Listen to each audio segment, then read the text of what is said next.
بسم اللہ الرحمن الرحیم۔ السلام علیکم دوستو، آج کی ویڈیو میں ہم بات کریں گے نبی کریم صلی اللہ علیہ وآلہ وسلم پر وحی کے نزول کے آغاز کے بارے میں۔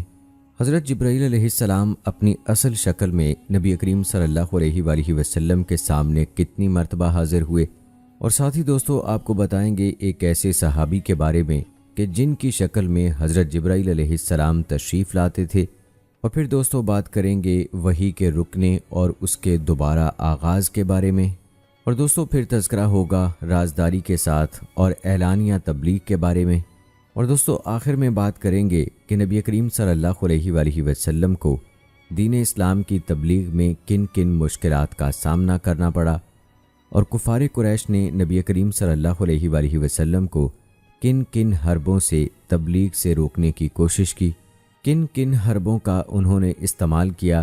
یہ تمام تر تفصیلات آج کی ویڈیو میں ہم شامل کریں گے۔ آج کی یہ ویڈیو انتہائی اہم ہونے والی ہے، اس کو آخر تک لازمی دیکھیے گا۔ تو چلیے ناظرین، آغاز کرتے ہیں اپنی آج کی اس ویڈیو کا، اور سب سے پہلے ذکر کرتے ہیں نزول وحی کے بارے میں۔ پہلی دفعہ فرشتہ وحی جبرائیل امین علیہ السلام سوموار کے دن رمضان المبارک کی 21 تاریخ کو رسول اللہ صلی اللہ علیہ وآلہ وسلم کی پیدائش سے 40.5 سال بعد آپ صلی اللہ علیہ وآلہ وسلم کے پاس آئے۔ اس وقت آپ غار حرا میں عبادت میں مشغول تھے۔ وہ آپ سے کہنے لگے، پڑھیے۔ آپ نے کہا، میں پڑھنے والا نہیں ہوں۔ رسول اللہ صلی اللہ علیہ وآلہ وسلم فرماتے ہیں، اس فرشتے نے مجھے پکڑ کر زور سے دبایا، جس سے مجھے بڑی تکلیف ہوئی۔ پھر اس نے مجھے چھوڑ دیا اور دوبارہ کہا، پڑھیے۔ میں نے کہا، میں پڑھنے والا نہیں ہوں، یعنی کہ میں پڑھنا نہیں جانتا۔ اس نے دوبارہ مجھے پکڑ کر زور سے دبایا، حتیٰ کہ مجھے شدید تھکاوٹ پہنچی۔ پھر مجھے چھوڑ دیا اور کہا، پڑھیے۔ میں نے کہا، میں پڑھنے والا نہیں ہوں۔ اس نے مجھے تیسری دفعہ پکڑ کر زور سے دبایا، حتیٰ کہ مجھے شدید تھکاوٹ پہنچی۔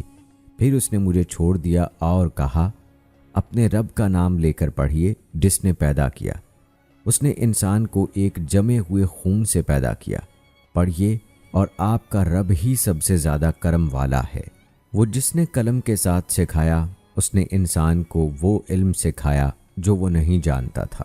حضرت عائشہ صدیقہ رضی اللہ تعالی عنہا کہتی ہیں، آپ یہ آیات پڑھتے ہوئے گھر کو چلے، آپ کے شانے لرز رہے تھے۔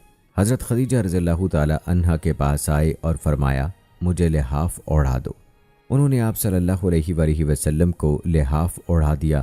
جب آپ کا خوف دور ہوا تو آپ نے فرمایا، خدیجہ مجھے کیا ہو گیا ہے، اور پھر انہیں پورا واقعہ سنایا۔ نیز فرمایا، مجھے تو اپنی جان جانے کا خطرہ پیدا ہو گیا تھا۔ حضرت خدیجہ رضی اللہ تعالی عنہا کہنے لگیں، ہرگز نہیں، اللہ کی قسم، اللہ تعالیٰ آپ کو کبھی رسوا نہیں کرے گا۔ آپ تو رشتے جوڑتے ہیں، ہمیشہ سچ بولتے ہیں، عاجز لوگوں کے بوجھ اٹھاتے ہیں، فقیروں اور ناداروں کو کما کر دیتے ہیں، مہمان نوازی کرتے ہیں، اور ناگہانی آفات میں متاثرین کی مدد کرتے ہیں۔ پھر وہ مزید اطمینان قلب کے لیے آپ کو اپنے چچا زاد بھائی ورقہ بن نوفل بن اسد بن عبد العزیٰ کے پاس لے گئیں۔ یہ دور جاہلیت میں عیسائی ہو چکے تھے، عبرانی زبان جانتے تھے، اور انجیل کو عبرانی زبان میں اچھی طرح لکھ سکتے تھے۔ وہ بوڑھے ہونے کی وجہ سے نابینا ہو گئے تھے۔ حضرت خدیجہ رضی اللہ تعالی عنہا کہنے لگیں، اپنے بھتیجے سے سنیے یہ کیا کہتے ہیں۔ انہوں نے پوچھا، بھائی تمہیں کیا نظر آتا ہے؟ رسول اللہ صلی اللہ علیہ وآلہ وسلم نے سارا ماجرا بیان کر دیا۔ ورقہ پکار اٹھے، یہ تو وہی فرشتہ ہے جو حضرت موسیٰ علیہ السلام کے پاس آیا کرتا تھا۔ کاش میں کبھی ہوتا اور اس وقت تک زندہ رہتا جب تمہیں تمہاری قوم نکال دے گی۔ آپ صلی اللہ علیہ وآلہ وسلم نے پوچھا، کیا یہ مجھے نکال دیں گے؟ وہ کہنے لگے، ہاں، جو بھی تم جیسا پیغام لے کر آیا اس سے دشمنی کی گئی، مخالفت کی گئی، اور اسے تکلیفیں سہنی پڑی۔ اگر مجھے تمہارے اعلان نبوت کا دن دیکھنا نصیب ہوا تو میں تمہاری بھرپور مدد کروں گا اور ساتھ دوں گا۔ پھر تھوڑے ہی عرصے بعد ورقہ بن نوفل وفات پا گئے۔ وہ روایت جو مورخ ابن اسحاق نے ابتدائے وحی کی کیفیت کے بارے میں بیان کی ہے، جس میں یہ الفاظ ہیں، میں سویا ہوا تھا کہ حضرت جبرائیل علیہ السلام ریشم کے ایک کپڑے میں لکھی ہوئی تحریر لائے اور مجھ سے کہا، اسے پڑھو۔ یہ بظاہر بخاری مسلم کی حضرت عائشہ رضی اللہ تعالی عنہا کی حدیث کے خلاف ہے۔ جس میں یہ صراحت ہے کہ نزول وحی کی ابتدا بیداری کی حالت میں ہوئی ہے۔ خوابوں کے واقعات نزول وحی سے پہلے کے ہیں، اسی لیے سہیلی نے لکھا ہے دونوں احادیث میں تبدیق یوں ممکن ہے کہ نبی کریم صلی اللہ علیہ وآلہ وسلم کے پاس بیداری سے پہلے ایک دفعہ خواب میں بھی حضرت جبرائیل علیہ السلام آئے تھے تاکہ آپ کے لیے نزول وحی کو برداشت کرنا آسان ہو جائے، کیونکہ نبوت کا معاملہ بہت عظیم اور اس کا بوجھ بہت بھاری ہے۔ انسان باہر صورت ضعیف و کمزور ہے، گویا یہ نزول وحی کی تمہید تھی اور آپ صلی اللہ علیہ وآلہ وسلم پر اللہ تعالیٰ کی خصوصی مہربانی۔ ابن کثیر بھی سہیلی سے متفق ہیں۔ انہوں نے مزید لکھا ہے مغازی موسیٰ بن عقبہ میں زہری کی صریح روایت ہے کہ آپ نے یہ سب کچھ پہلے خواب میں دیکھا تھا، پھر جاگتے میں فرشتہ آپ کے پاس آیا۔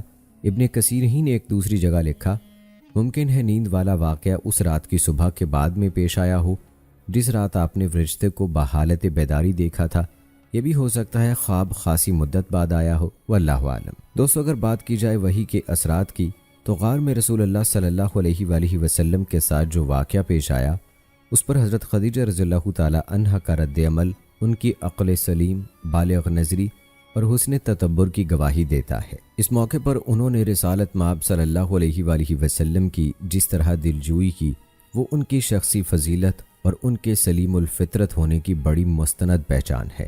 حضرت ورقہ بن نوفل نے اس صورتحال کا جس طرح تجزیہ کیا وہ ان کے علم و فضل کی روشن دلیل ہے۔ رسول اللہ صلی اللہ علیہ وآلہ وسلم کا حضرت جبرائیل علیہ السلام کو اپنی آنکھوں سے جاگتے میں دیکھنا اس بات کی دلیل ہے کہ وہی انسان کا ذاتی اور داخلی معاملہ نہیں کہ اس کا تعلق واردات قلبی سے ہو، بلکہ یہ ایک خارجی حقیقت کو قبول کرنے کا نام ہے جس کا قلبی واردات سے کوئی تعلق نہیں۔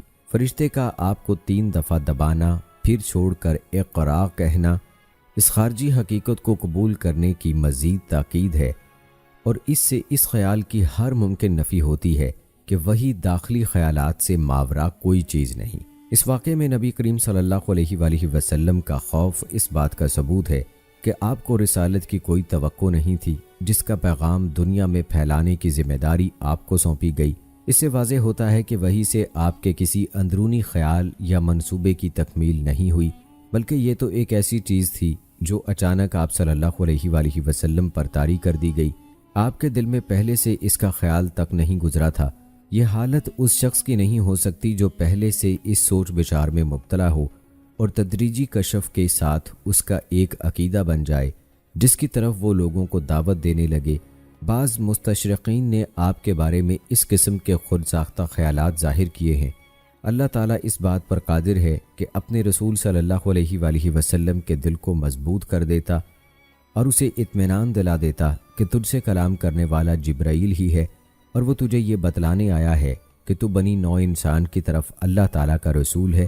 لیکن اللہ تعالیٰ کی روشن حکمت یہ چاہتی تھی کہ بعثت سے قبل آپ کی شخصیت اور بعثت کے بعد آپ کی شخصیت میں مکمل فرق واضح کر دیا جائے، اور یہ بات ازر من الشمس ہو جائے کہ اسلامی عقیدے کے ارکان میں سے کوئی رکن اور شریعت اسلامیہ کا کوئی بھی مسئلہ اس سے پہلے آپ کے ذہن میں نہیں آیا، نہ کبھی آپ صلی اللہ علیہ وآلہ وسلم کے دماغ میں اس کی دعوت دینے کا کوئی تصور گزرا۔